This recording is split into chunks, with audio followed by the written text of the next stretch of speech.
Saludos amigos del Centro Territorial de Reclutamiento y Apoyo de Kiev. O más bien, su encargado de redes sociales decidió echarle más leña al fuego, decidió seguir trabajando en dividir a la sociedad ucraniana entre buenos y malos. Y la declaración que vamos a analizar ahora con ustedes en realidad dice mucho, y el único problema en realidad es que la declaración que vamos a analizar ahora con ustedes la apoya una cantidad enorme de personas, pero tiene muchísimas trampas ocultas. Y en general esto muestra una sola tendencia, que hoy en día no hay voluntad política para una verdadera unificación de la sociedad ucraniana. Hay voluntad política para dividir a esta misma sociedad, para ignorar la constitución de Ucrania, la legislación ucraniana y así sucesivamente. Y créanme, que situaciones y declaraciones similares que quedan sin castigo, y aquí se puede hablar precisamente de castigo, tendrán un gran impacto. ¿Sabe? Jugarán un papel tan serio en que primero, millones de ucranianos en el extranjero nunca regresarán a Ucrania en su vida. Y, en segundo lugar, el problema de la movilización solo se volverá más profundo, dividiendo a la sociedad ucraniana. Esto podría llevar, por ejemplo, a una guerra civil, como mencionó recientemente Zaluzhny. Entonces, ¿de qué trata en general su declaración en esta publicación? Esto es oficial, lo publicaron en su página de Facebook. Desde el inicio de la invasión rusa a Ucrania, se han registrado 272 ataques contra militares del TCK-TSP. Ukrainska Pravda publicó estos datos citando la respuesta oficial del Comando de las Fuerzas Terrestres de las Fuerzas Armadas de Ucrania. Primero que nada, sí, Ukrainska Pravda realmente publicó información sobre que desde el inicio de la invasión a gran escala hubo 272 conflictos en los que resultaron afectados empleados del TCK, pero vemos que no hay ninguna información sobre cuántos civiles resultaron afectados durante esas mismas notificaciones por parte del TCK. Nadie los cuenta. ¿Y por qué no los cuentan? Ahora lo van a entender todo, porque esto es solo el comienzo. En relación con 205 ataques, se están llevando a cabo investigaciones previas al juicio y hasta diciembre de 2025 4 militares del TCK y SP murieron en el cumplimiento de sus deberes. Por todos los hechos se han abierto procesos penales. Dígame, por favor, sobre las muertes de civiles durante conversaciones con el TCK y SP, así como las muertes durante el VLK mientras estaban en el territorio del TCK y SP. ¿Cuántos hubo? Tal vez nadie los cuenta. Eso es lo primero. Y en segundo lugar, ¿cuántos casos penales se han abierto? Y no solo algunas verificaciones internas o investigaciones internas. Gracias, correcto, solo unos pocos, pero hubo muchos más casos. Los sufridos guerreros héroes que después de graves heridas y conmociones llegaron al centro de reclutamiento para informar a sus conciudadanos sobre la necesidad de defender Ucrania, ahora están muriendo. ¿Por manos de quién? Sobrevivieron a feroces combates contra los rusos, atravesaron el infierno de asaltos y bombardeos y pasaron mucho tiempo en tratamiento y rehabilitación. Y todo eso para que cobardes malvados y evasores los maten ahora desarmados en su propia tierra. Esto es lo siguiente que también escribieron. Por cierto, esto no es lo peor está por venir. Pero, ¿qué se puede decir sobre esto, verdad? Existen casos en los que los soldados que han pasado por el frente, realmente después de las heridas recibidas, terminan en el trastorno de conducta cerebral y SP. Pero dígame, por favor, en esos cientos de videos sobre la busificación, cuando los militares o personas con uniforme militar, digamos, atrapan a civiles, los golpean, los meten en las camionetas, los llevan al trastorno de conducta cerebral y así sucesivamente, ¿qué? Y lo mismo, por cierto, hacen los policías. ¿Cuántas personas heridas ha visto ahí? Correcto, ninguna, porque no había ni un solo video de alguien con prótesis deteniendo a otra persona. Eso es lo primero. En segundo lugar, en el centro de reclutamiento tienen derecho a servir personas con aptitud limitada, como obtener la aptitud limitada, incluso si eres completamente apto, ¿correcto? Hay que tener conexiones y dinero para poder pagar un soborno e ir a servir al centro de reclutamiento. Ese es el siguiente punto. En tercer lugar, incluso si creemos en las palabras oficiales del defensor del pueblo de derechos humanos, Lubinets, la cantidad de violaciones de derechos humanos por parte del centro de reclutamiento ya se cuenta por miles cada año. Hubo 272 ataques, pero creemos que en realidad fueron actos de defensa propia por los civiles.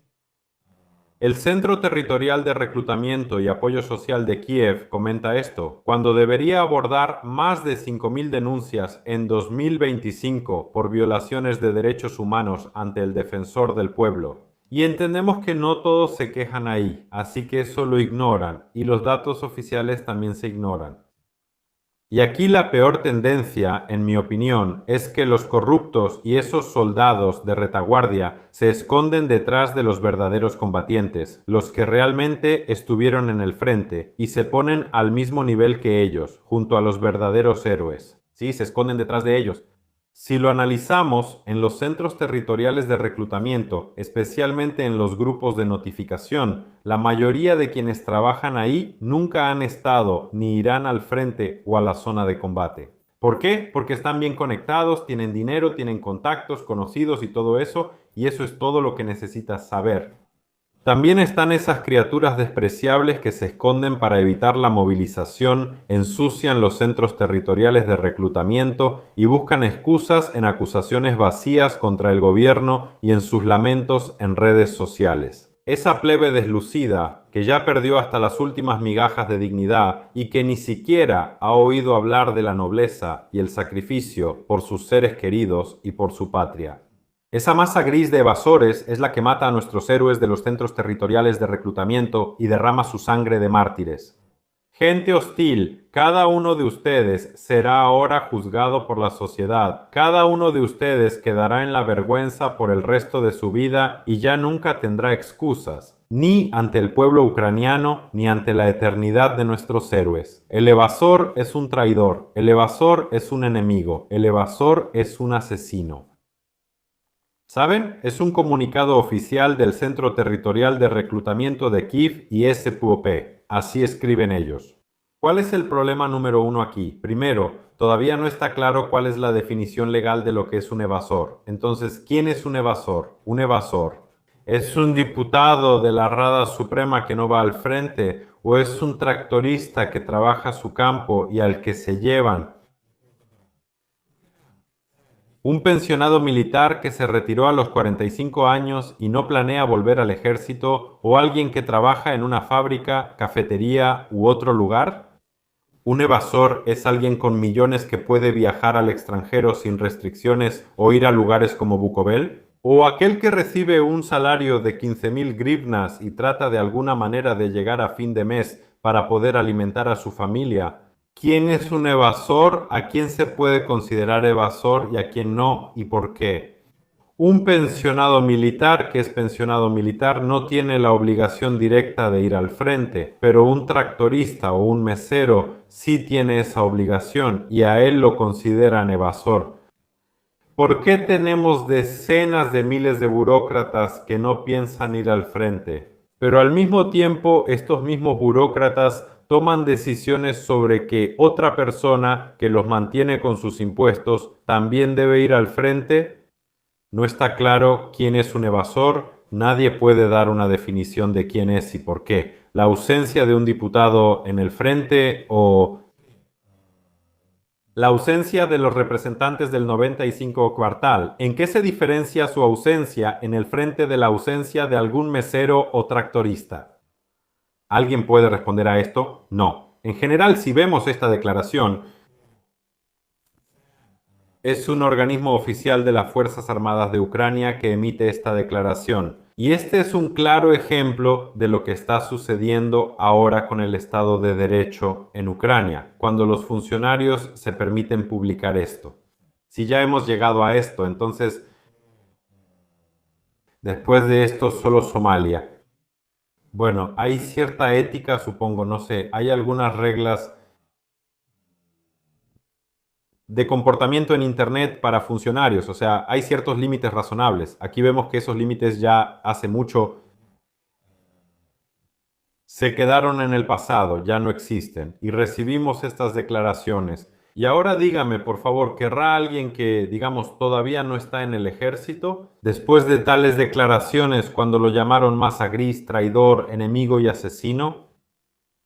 ¿Querrá él unirse a las Fuerzas Armadas de Ucrania? Entendiendo cómo ya lo ven ahí y lo que le pasará cuando llegue, por supuesto que eso no sucederá. Los empleados del trastorno de conducta cerebral seguirán recaudando dinero de quienes lo tengan y enviarán a los demás a los centros de entrenamiento, de donde irán a las SCTH.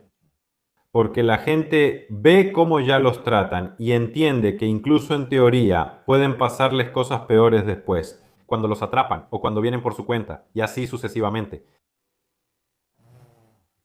Sabe, cuando no hay una solución y no hay voluntad política para unir al pueblo ucraniano y suavizar estas diferencias, entre los ucranianos, sí, la división de buenos y malos, entonces comienza el final y vemos que aquí ese final ya está llegando de manera muy rápida. Cuando incluso de fuentes oficiales y no de algún basurero informativo continúan esos llamados, esa retórica sigue así. Por eso todo es muy triste. Y eso solo demuestra que en los primeros... En cuanto puedan, los ucranianos sensatos dejarán Ucrania. Sí, esto se refiere a los hombres. Y es por eso que esto es otra confirmación de por qué nadie va a abrir las fronteras y por qué en estas fronteras cerradas se van a ganar miles de millones de dólares más. ¿Qué opinan? Escriban en los comentarios, será interesante leerlos. Les deseo un buen día, hasta la próxima.